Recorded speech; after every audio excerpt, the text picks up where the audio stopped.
I have to admit something. Until 6 months ago, I knew nothing about Ibrahim Traoré. Like many others, I had only heard of Burkina Faso through negative news about poverty and instability. But as I began to delve deeper into this young man and what he is doing for his country, I realized I had been systematically deceived by the Western media. The true story of Burkina Faso, of a silent but powerful revolution that began with the smallest of actions, will surprise you, confuse you, and perhaps even enrage you as it did me. Over the past 3 months, I have spent hundreds of hours digging into local news sources, discussion forums of the Burkinabe people, and reports from independent analysts, completely avoiding the lens of the Western media giants. What I discovered truly shocked me. It explains why CNN has been strangely silent, why the BBC deliberately avoids reporting on it, and why major media channels focus only on the coup, while completely ignoring what happened afterward. The reason is simple. Ibrahim Traoré and the people of Burkina Faso are proving a truth that the old power structure does not want you to know. Africa does not need Western saviors to develop. They can stand on their own 2 feet. And this doesn't just shake a few prejudices, it shakes a world order that has existed for centuries. The story of one extraordinary week, when thousands upon thousands of people rose up together to clean their country, is not a story about environmental sanitation. It is a declaration of dignity, of sovereignty, and of the rebirth of a nation. To understand why the act of cleaning streets could become a revolutionary event, shaking an entire region, we must go back in time to the context of Burkina Faso before Ibrahim Traoré came to power in September 2022. Burkina Faso then was not just a poor country, it was a nation on the brink of total collapse. The first and most painful problem was security. Islamic jihadist groups linked to Al-Qaeda and IS had spread terror across the country. According to reliable reports, at that time, more than 40% of the national territory was outside the central government's control. That wasn't a statistic. It was a bloody reality. Thousands of villages were abandoned, schools closed, and health clinics burned down. More than 2 million people, equivalent to 10% of the population, had to flee their homes, becoming refugees in their own homeland. They lived in makeshift camps, lacking everything, and submerged in constant fear. The second problem was economic dependence and paralysis. For decades, Burkina Faso was bound to a system of foreign aid and loans from the International Monetary Fund, IMF, and the World Bank. On the surface, it was help, but in reality, it created a crippled economy, a government more accustomed to holding out its hand for money than creating its own value. The country's precious natural resources, especially gold, were exploited by multinational corporations under unequal terms, leaving pollution and poverty for the people. The capital, Ouagadougou, might have had a few flashy buildings, but just a few kilometers away, people still struggled with hunger. The country consistently ranked among the poorest nations on the planet, an ironic fact given it sits on a massive gold mine. And the third problem, perhaps the most dangerous, was the erosion of spirit. When poverty and violence persist for too long, they corrode the most precious asset of a nation, faith and hope. The streets in major cities were filled with garbage, not because there were no cleaning services, but because of a pervasive apathy, a sense of overwhelming helplessness. Why bother cleaning when there could be a bombing tomorrow? Why try when the future is so bleak? That was the general sentiment of many. The loss of faith in the government, in the future, and in themselves had created a thick fog of resignation. For decades, Western experts and international organizations had come, analyzed, and produced hundreds of reports and thousands of recommendations. They said the solution was more aid, reforms based on the Western model, and further market liberalization. They presented numbers, charts, and 5-year, 10-year plans that seemed irrefutable. They were dead wrong. They were fundamentally wrong because they looked at the symptoms without understanding the disease. The disease of Burkina Faso was not just poverty or terrorism. It was the loss of dignity and self-determination, until a young army captain, not yet 35 years old, appeared and completely changed the game. Ibrahim Traoré is not a politician polished in the prestigious universities of France or America. He does not come from a politically established family. He is a soldier, born and raised in Burkina Faso, trained in the Burkinabe army, and had fought directly on the most brutal fronts against Islamist insurgents. He had witnessed his comrades die for lack of equipment, had seen his people starve while the country was rich in resources. That experience forged a man with fierce patriotism and a deep loathing for the old system. He came to power on September 30th, 2022, in a coup celebrated by thousands of supporters who poured into the streets. The initial reaction from the West, especially France, was condemnation and sanctions. They saw him as a dangerous military dictator, but they failed to understand that for the people of Burkina Faso, this was not a typical coup. It was a revolution of hope. When Captain Traoré assumed the position of interim president, his first message was not complex promises, but a simple yet resolute slogan, echoing the spirit of his predecessor Thomas Sankara. La patrie ou la mort, nous vaincrons. The fatherland or death, we will win. But unlike the empty promises of previous politicians, Ibrahim Traoré had prepared a concrete plan, not to please international donors, but to solve the country's root problems. He realized that before defeating the external enemy, one must defeat the internal enemy, apathy, division, and the loss of dignity. He believed that a nation that does not respect its own home cannot demand respect from the world. And from that, a bold idea was born, a three-phase plan to awaken the national spirit. Phase 1, named Le Choc de la Dignité, the dignity shock, would last 1 week. The goal was not to completely clean the country, which was impossible. The goal was to create a symbolic, nationwide action to prove to the Burkinabe people themselves and to the world the power of voluntary unity. The method was a call to action, not a command, for everyone on the same day to come out of their homes and clean their surroundings. The resources, the very hands, hearts, and simple tools of millions of citizens. Phase 2, Le Système Durable, the sustainable system, would last for the next 6 months. Building on the success of Phase 1, the goal was to turn a spontaneous act into a habit, an institution. Neighborhoods and villages would form their own sanitation committees, setting up weekly and monthly cleaning schedules. Phase 3, La Reconstruction Verte. The green reconstruction is the long-term, 5-year vision, not just cleaning, but also planting trees, repairing small roads, building mini parks, and turning dump sites into playgrounds. And the most important thing that made the difference, the thing that had World Bank development experts scratching their heads, everything would be done by the people of Burkina Faso with the resources and wisdom of Burkina Faso. Not a single dollar of aid from the World Bank was requested for this campaign. Not one loan from the IMF was proposed. No dependency on advanced Western garbage collection technology. Not a single foreign expert was flown in to consult. And then, on a Saturday morning at the beginning of the dry season, a day that would later be spoken of by many Burkinabe with a sparkle of pride in their eyes, the miracle began. That Saturday would be remembered not for a decree that was issued, but for an unusual silence in the early morning, followed by a spreading sound. There were no loudspeakers urging people on, no top-down coercive propaganda speeches, no police or army patrolling to threaten or force compliance. There was only a simple message that had spread through local radio, through conversations in the markets, through youth WhatsApp groups, and from person to person, village to village. Today we clean our home together. The fatherland is our common home. The people's response was more immediate and powerful than even Ibrahim Traoré's young government could have imagined.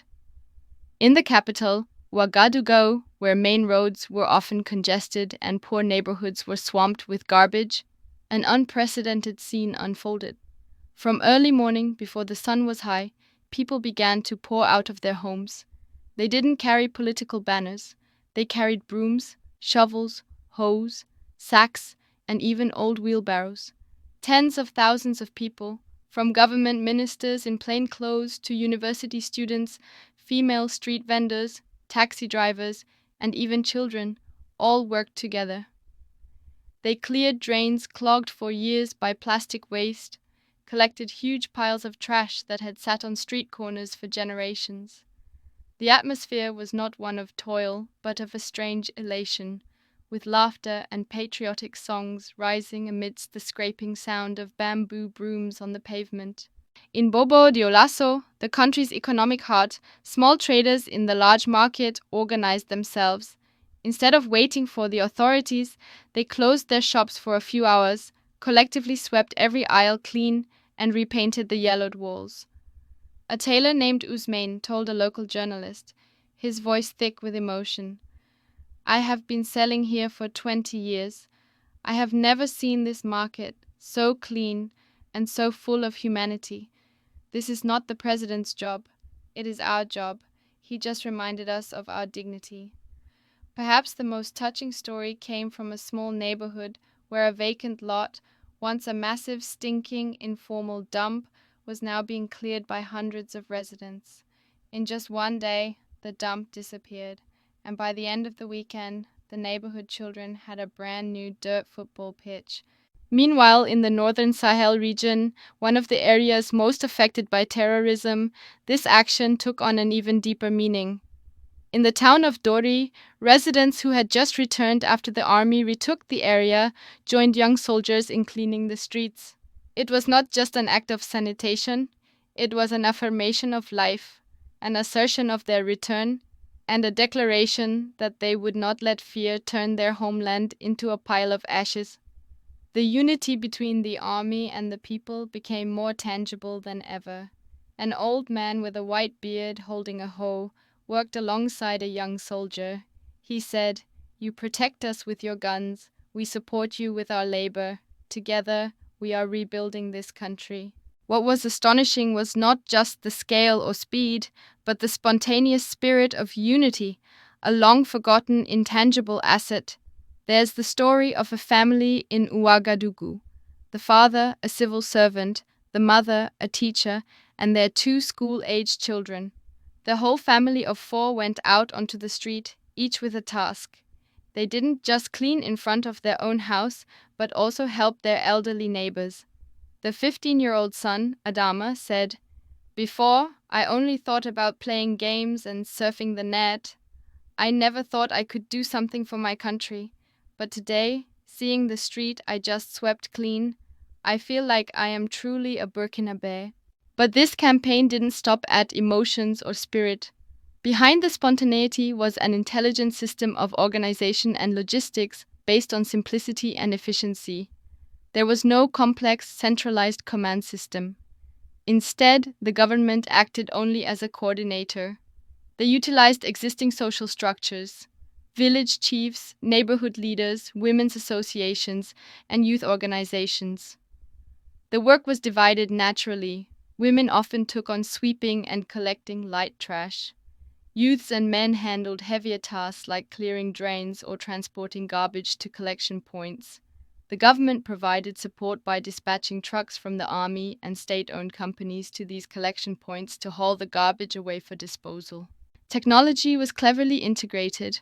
Not complex mobile apps, but tools everyone had, WhatsApp groups. Each neighborhood, each village had its own group to share information, call for more people, or report where help was needed. Local radio stations, the most important media in rural areas, constantly updated the progress, played patriotic songs, and read out messages of encouragement from all over the country, creating a sense of national connection. Quality control came not from supervisors, but from social pressure and pride. One neighborhood could not accept being dirtier than the one next to it. A healthy spirit of competition emerged, turning arduous work into a festival of revival. Let's take a specific example from the Tampuy district of Ouagadougou. There is a large rainwater drainage canal there, several kilometers long, which had been completely blocked by tons of plastic waste and mud for over a decade. Every rainy season, it caused severe flooding for thousands of households. The old government had repeatedly planned to dredge it with a budget of hundreds of thousands of dollars, but never followed through. On that Saturday, thousands of residents living along the canal did it themselves. They divided into small groups, each responsible for a 50-meter section.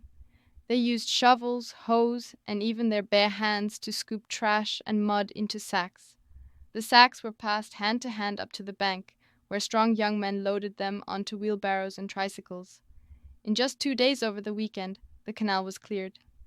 The amount of waste removed was estimated to be in the hundreds of tons. A city hydraulic engineer who volunteered to participate said in amazement, "What would have taken us a budget and many months to do, the people did in 2 days with only the power of their unity." By the end of the first weekend, the numbers began to emerge, and they were truly staggering.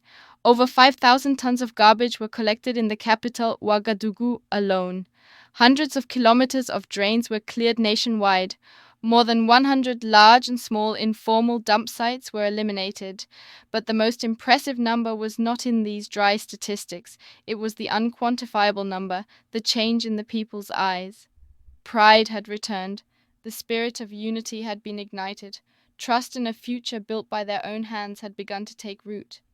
Visiting one of the cleanup sites, Ibrahim Traoré, in civilian clothes and holding a shovel, told the people around him, his voice sincere and emotional, "Today you are not just cleaning up trash. You are cleaning up the remnants of dependency and apathy in our minds. You are showing the whole world that the people of Burkina Faso have stood up. This is just the beginning." And it truly was just the beginning of a much larger revolution. Within just a few weeks, the changes were visible to the naked eye. Economically, the impact came from unexpected places. Local hospitals and clinics reported a sudden drop in cases of diseases related to poor sanitation, such as diarrhea, malaria, and skin diseases. This reduced the burden on the already overstretched healthcare system and helped families save on medical expenses.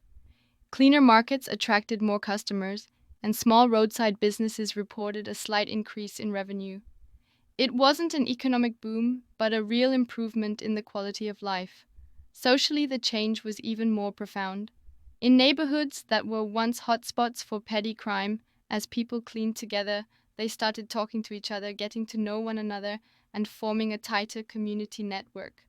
Neighborhood security improved not because of more police, but because of more neighbors caring for each other. School attendance rates increased slightly because the way to school was safer and cleaner. But the biggest impact, once again, was psychological and spiritual. A new mindset had formed. People began to realize that they didn't have to wait for the government or a charity to solve their problems. They had the power to create change. Trust in Ibrahim Traoré's government skyrocketed, not because of promises, but because he had handed power and responsibility back to the people themselves. A 45-year-old man named Issa, a mechanic in Bobo Dioulasso, shared, "Before, whenever it rained, the alley in front of my house would be flooded with dirty water and trash. I would just complain and curse the government, but that weekend my neighbors and I cleared it together.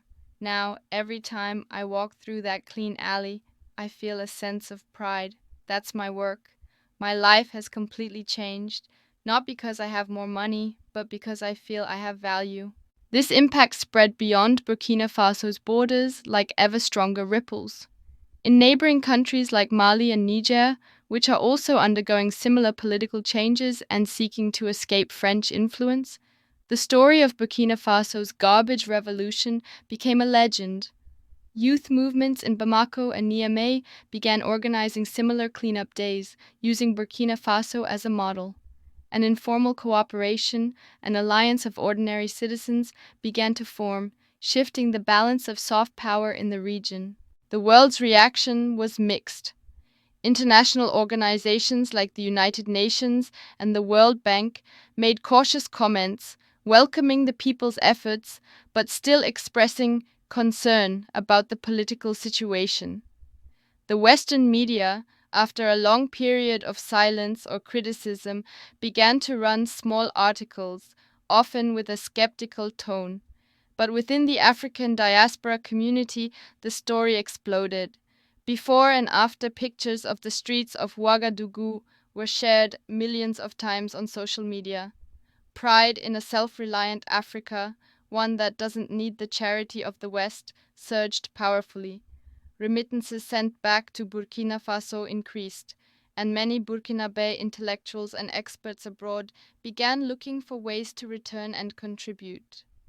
A Ghanaian economics professor at the University of London wrote an analysis in which he concluded, Ibrahim Traoré's development model may not be taught at Harvard Business School, but it is working effectively on the ground. He has proven that social capital, trust and solidarity, is sometimes more important than financial capital. This is not just a short-term success. Ibrahim Traoré and his government have a very clear long-term vision.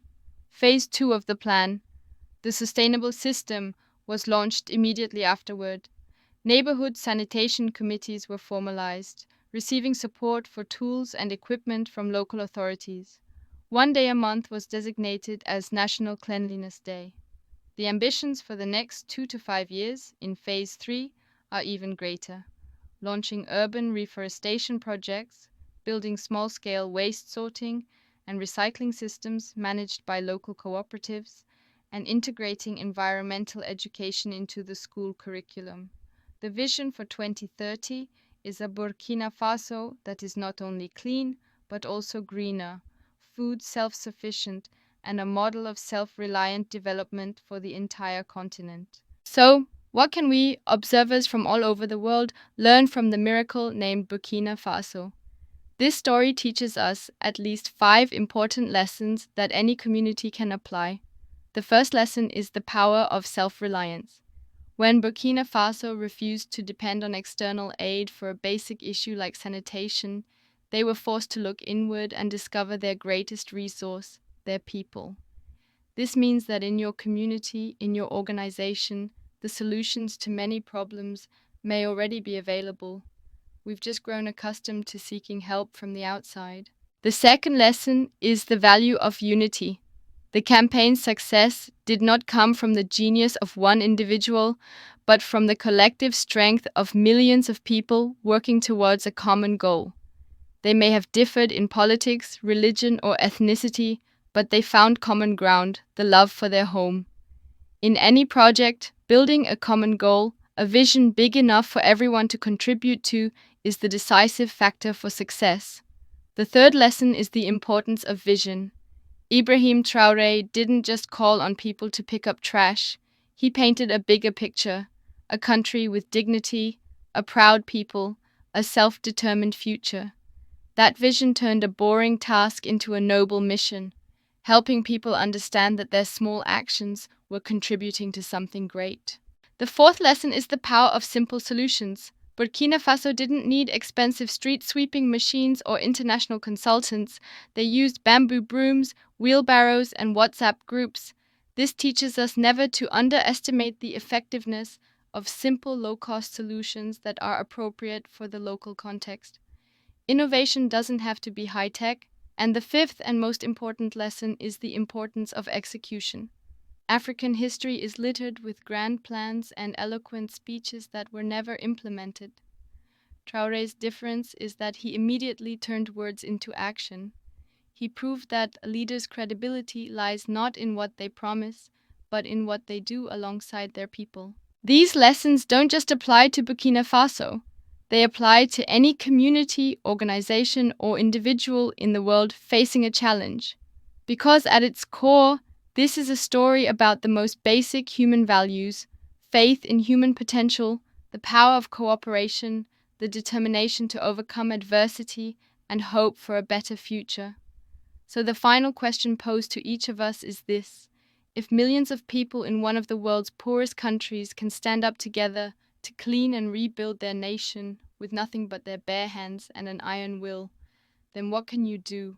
What can you do in your neighborhood, in your company, in your own life? Real change doesn't require huge budgets. Burkina Faso did it with almost no cost. It doesn't need permission from any higher authority. It just needs determination and commitment. Today, Right now, you can start. Identify a small problem in your community that you care about. It could be a small dump site, a library in need of books, or children without a playground. Find and connect with like minded people and start with a small concrete action this week because, as Ibrahim Traoré has demonstrated, the power to change the world is not far away, it lies within ourselves. The true heroes of the 21st century don't wear capes or have superpowers. They don't need a PhD from Harvard or the backing of billionaires. They only need the simplest tools: a pair of hands ready to work, a mind ready to think, and a heart full of love. They are ordinary people like us, but they dare to act instead of just complaining, refuse to wait for someone to come and save them, and build change themselves, one brick at a time, one day at a time. Ibrahim Traoré and the millions of people of Burkina Faso have reminded the world of an eternal truth. Nothing is impossible when people unite and are determined. They have turned a forgotten nation into a beacon of hope. If this story has inspired you, please spread it. Share this message with your friends and family so that the spirit of self-reliance can be multiplied. Let's celebrate the silent heroes of Burkina Faso together and remember that the real power to change the world does not lie in government buildings or international conferences. It lies in the very hands and hearts of each of us. Thank you for listening, and don't forget, change begins with you today.